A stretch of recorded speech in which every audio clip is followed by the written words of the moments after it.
نحمده ونصلي على رسوله الكريم اما بعد فاعوذ بالله من الشيطان الرجيم بسم الله الرحمن الرحيم سبحان الله وبحمده عدد خلقه ورضا نفسه وزنة عرشه ومداد كلماته اللهم انا نسألك علما نافعا رزقا طيبا وعملا متقبلا آمین یا الہی آمین۔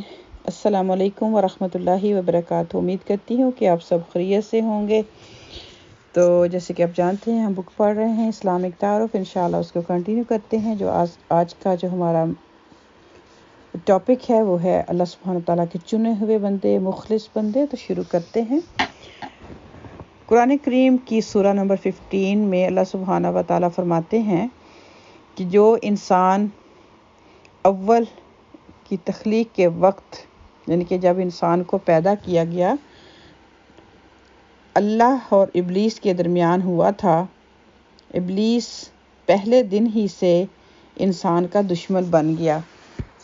چنانچہ اس نے چیلنج دیتے ہوئے اللہ سبحانہ تعالیٰ سے کہا کہ اے میرے پروردگار، جیسا تو نے مجھے گمراہ کیا ہے، اسی طرح میں زمین میں ان کے لیے جو ہے وہ یعنی کہ غلط چیزوں کو مزین کروں گا اور سب کو گمراہ کر دوں گا، سوا ان کے جو تیرے خاص چنے ہوئے مخلص بندے ہوں گے۔ تو اللہ سبحانہ و تعالیٰ نے فرمایا یہ ایک سیدھا راستہ ہے جو مجھ تک پہنچتا ہے، بے شک جو میرے بندے ہیں ان پر تیرا زور نہیں چلے گا، سوا ان کے جو گمراہوں میں سے تیری پیروی کریں، اور ان سب کے لیے جہنم کا میرا وعدہ ہے۔ تو یہ سورہ ہجر کا ترجمہ تھا، آیا نمبر 40 سے لے کے 43 تک، جو میں نے آپ سب کے ساتھ شیئر کیا۔ ہم سب جانتے ہیں کہ ابلیس کا ذکر یعنی کہ شیطان، جو کہ ہمارا کھلا دشمن ہے، اللہ سبحانہ تعالیٰ نے بارہا ہمیں وقفے سے قرآن پاک میں اس کے بارے میں بتایا۔ تو جیسے پیچھے بھی کچھ میرے لیکچرز میں سورہ اعراف میں ہم نے دیکھا، اور سورہ بقرہ سے بیسیکلی بات شروع ہوتی ہے کہ اللہ تبارک و تعالیٰ ہمیں اس کی حقیقت کو بتاتے ہیں کہ کس طرح سے نعوذ باللہ استغفر اللہ، ویسے تو وہ جن تھا لیکن اللہ تبارک تعالیٰ کی اتنا عبادت گزار تھا۔ تو جب اس کو کہا گیا کہ آدم علیہ السلام کو بنانے کے بعد کہ اس کو سجدہ کرو، تو اس کے اندر کیا تھا؟ تکبر آ گیا، اور اس نے کہا کہ میں اس سے بہتر ہوں۔ تو یہی کچھ آج ہمارا بھی حال ہے۔ تو دیکھیں، ہم تھوڑی سی عبادت کر کے، تھوڑے سے کام کر کے اپنے آپ کو بہت بڑی چیز سمجھنے لگتے ہیں، بہت دوسروں سے اعلیٰ سمجھنے لگتے ہیں، دوسروں کو حقیر سمجھنے لگتے ہیں۔ کبھی مال کا تکبر، تو کبھی اولاد کا، تو کبھی 4 نمازیں پڑھ کے ان کا۔ تو سوچنے کی بات ہے کہ ابلیس نے 5000 سال اللہ سبحانہ تعالیٰ کی عبادت کی تھی، جو کہ جن تھا۔ تو اس وجہ سے اللہ سبحانہ و تعالیٰ نے اس کو جنت میں رکھا ہوا تھا۔ تو جب اس نے یہ بات کی کہ میں آدم علیہ السلام سے بہتر ہوں، تو پھر اللہ سبحانہ تعالیٰ نے اس کی ساری عبادت اس کے اوپر دے ماری اور فرمایا کہ تو یہاں سے نکل جا۔ لیکن جب اس نے کہا کہ مجھے مہلت دی جائے، تو اللہ سبحانہ تعالیٰ نے اس کو مہلت دی، اور ساتھ مہلت دینے کے ہمیں بار بار اس چیز کا ریمائنڈر دیا کہ اس اپنے کھلے دشمن سے اپنے آپ کو بچاؤ، کہ اس نے تمہارے ماں باپ کے ساتھ کیا کیا ہے یہ تمہیں نہیں بھولنا۔ لیکن انسان کیا ہے کہ بار بار اس کی ہتھ کنڈوں میں آتا ہے، اور اپنا جو ہے وہ اس دنیا کو بھی خراب سم ٹائم کر لیتا ہے، تو آخرت وہ برباد کر کے رہے گا۔ جیسے کہ اللہ سبحانہ تعالیٰ نے فرمایا کہ جو تیری پیروی کرے گا، یہ بات سورہ بقرہ میں بھی گزری، جیسے میں نے بتایا کہ کافی دفعہ یہ ٹاپک آیا۔ تو ایسا ہے کہ جب ہم قرآن سے زیادہ تر ہمارا تعلق مضبوط نہیں ہوتا، تو پھر ہم کیا ہے کہ بھول جاتے ہیں، یا پھر یہ ہوتا ہے کہ پڑھتے رہتے ہیں۔ خاص کر جو میرے نئے لسنر ہیں، تو میری گزارش ہے کہ آپ لوگ قرآن جب بھی پڑھیں ترجمے کے ساتھ پڑھیں۔ اگر نہیں آ رہا سمجھ تو کہیں سے بھی ہیلپ لیں، لیکن ترجمے کے ساتھ پڑھیں، پھر ہمیں زیادہ فائدہ ہوتا ہے۔ تو اسی طرح دنیا میں انسان ہر لمحے شیطان کی زد میں ہے۔ شیطان انسان کے دماغ میں داخل ہو کر مسلسل اس کو بہکاتا رہتا ہے۔ اس کا طریقہ ہر چیز کو یعنی کہ برے کام کو اچھا کر کے ثابت کرنا، پوری کوشش کے ساتھ۔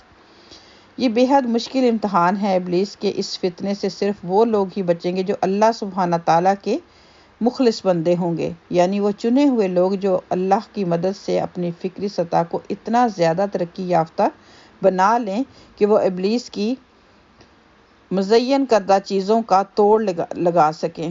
توڑ کر سکیں۔ جب ابلیس کسی غلط کام کو خوبصورت الفاظ میں ان کے ذہن میں ڈالے تو وہ الفاظ کا پردہ پھاڑ کر حقیقت کو دیکھ سکیں، وہ ظاہری خوبصورتی سے گزر کر باطنی حقیقت کو سمجھ لیں۔ حق کو قبول کرنے میں یا حق پر چلنے میں یہی شیطانی مزین طریقہ جو ہے وہ ہمیشہ رکاوٹ بنتا ہے۔ شیطان یہ کرتا ہے کہ وہ حق کو باطل کے روپ میں اور باطل کو حق کے روپ میں دکھاتا ہے۔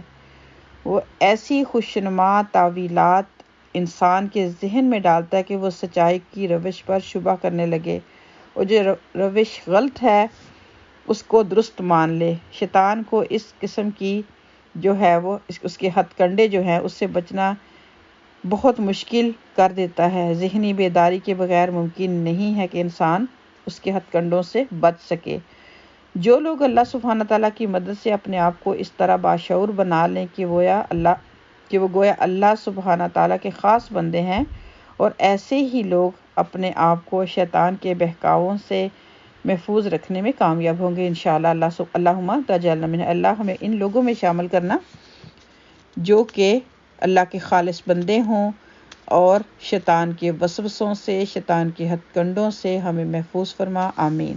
تو یہ چند باتیں تھیں جو کہ بار بار قرآن پاک میں ریپیٹ ہوئیں۔ تو آج ہم نے سورہ الحجر کا جو ترجمہ تھا 3 آیتوں کو دیکھا جن میں اللہ سبحانہ و تعالیٰ نے ہمیں بتایا۔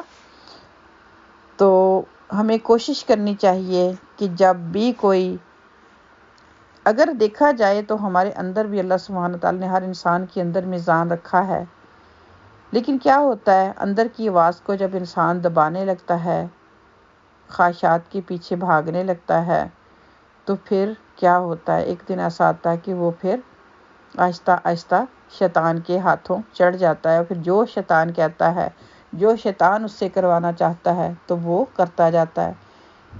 تو سم ٹائم اللہ سبحانہ تعالیٰ اللہ ماشاء اللہ اس دنیا میں بھی اس کو ہوش آ جاتی ہے، تو سم ٹائم اتنا زیادہ لیٹ ہو جاتا ہے کہ وہ اپنی آخری منزل تک پہنچ جاتا ہے، لیکن اس کو ہوش آنے نہیں دیتا یہ دشمن۔ تو اللہ تبارک و تعالیٰ سے دعا ہے کہ اللہ سبحانہ تعالیٰ ہمیں اپنے خالص بندوں میں شامل کرے، شیطان سے محفوظ رکھے، زیادہ سے زیادہ ہمیں اس کے بارے میں جاننے کی ہمت اور توفیق عطا فرمائے۔ اپنا بہت خیال رکھیے گا۔ انہی چند باتوں کے ساتھ آج کی بات کو کمپلیٹ کروں گی۔ السلام علیکم ورحمۃ اللہ وبرکاتہ۔